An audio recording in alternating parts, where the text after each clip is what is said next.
We're going to be doing some cooking. Our knives need sharpening. So let's do that. Let's learn how to quickly sharpen your knives. This is an 8-inch butcher knife, Hinkle, pretty sharp already. This is also a Hinkle, but it's a bread knife. So we're going to sharpen this as well. I've got just a small knife I'm going to do. Got a little rust on it, that's all right. Actually going to do my little buck pocket knife too. So what do we need? Just need this is a 1000 and 6000 whetstone. So first thing to do is take this and soak it in water for 10 minutes. Take your whetstone, drop it in the water, watch it do that. Let it sit for about 10 minutes. Okay, so this has been in the water for about 10 minutes. All it's doing is making sure it's good and penetrated, soaking wet. Honey, you didn't say hello to everybody. I already said that. When did you say that? Get on the lead lap, would you? Stay in your lane. I'm in my lane.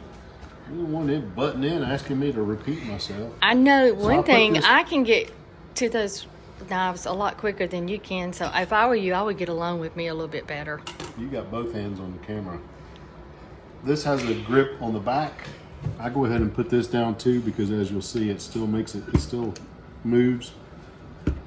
So this here, that's different from what I've seen in knives sharpened. Some people use electric.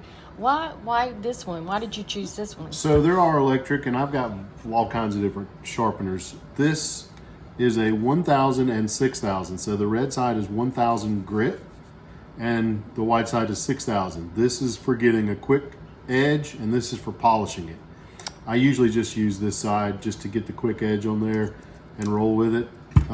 So you polish your knives? No, you can, but I don't.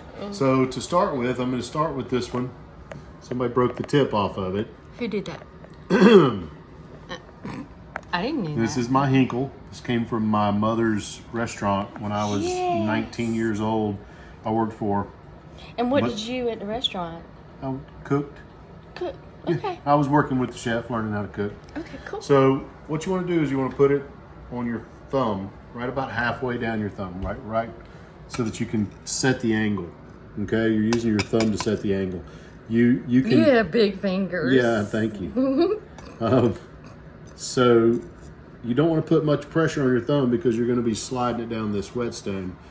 So you want to put it right there. This is how you set your angle. The first time you do this, you're going to have to do 50 to 100 per side to get the angle set to how you're going to be holding it. After you get that initial get it set to this angle, then you'll be able to just keep that and just do that forever. So now that I've got mine set, I can feel this. It's real smooth feeling. It doesn't feel like it's got a real good edge on it. So I'm just going to I'm going to put some pressure right here, not a ton, but I'm going to try and keep it flat and just go 1, 2, 3, 4, 5. Shift up, 1, 2, 3, 4, 5. Shift up, 1, 2, 3, 4, 5. You want to make sure you put pressure on the end because these have a tendency to want to bow up at the end. So that's 5 per side. Keep your wet rag, wipe it down, and then do this side. Now, do you do it a certain way for different knives? I do it the same way for every knife with one exception, and that's the next one I'll show you. Now you can feel this just has a super sharp feel to it.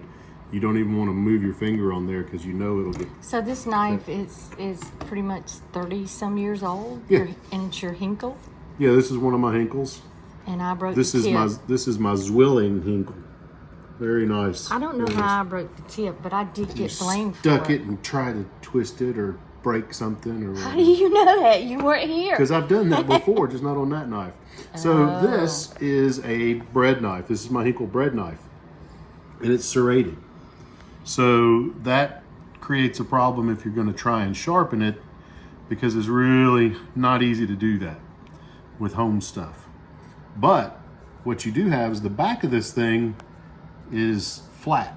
So what you can do is take the flat side, not the serrated side, lay it almost dead flat. You don't want to scrape the blade. You don't want to scratch the blade. So just a little off of flat.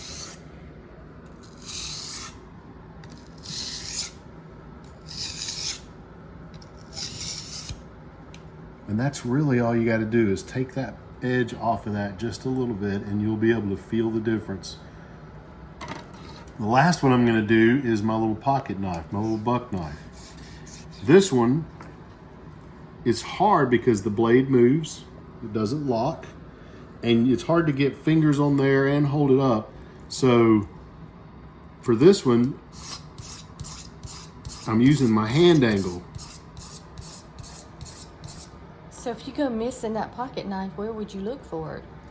In my pocket. What if it's not in your pocket? What if it got missing for some strange reason? They do that. I buy extras. Did you ever look in my purse to see if maybe it's in there? No. Is it ever in your purse?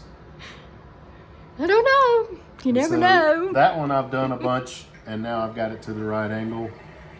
And I just, nope, I need to go some more. So I'm going to keep doing this about 50 times. Are you counting? 6, 7, You're making 8, me 9, dizzy. 30. 49.50.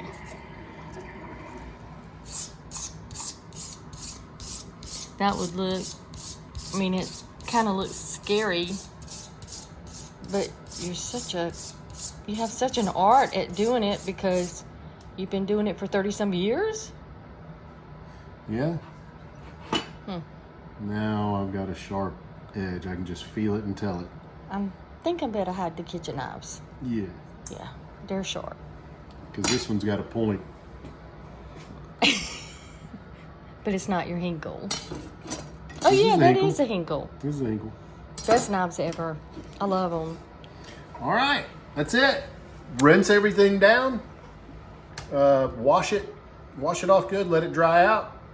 Put it up for a month. Pull them all out. Once you're done and you get the stone wet, it takes maybe 5 or 10 minutes to do all your knives, and it makes life so much better. People come over here and they cook and they're like, "Oh my God, your knives are so sharp." I'm like, yeah, it's no point in having a dull knife.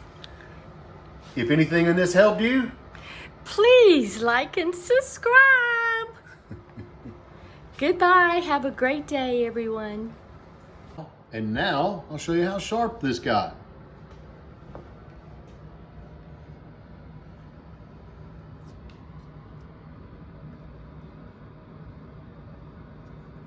Wow.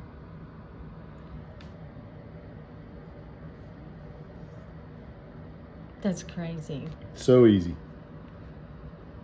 Yeah, wait, now, I don't mind peeling potatoes.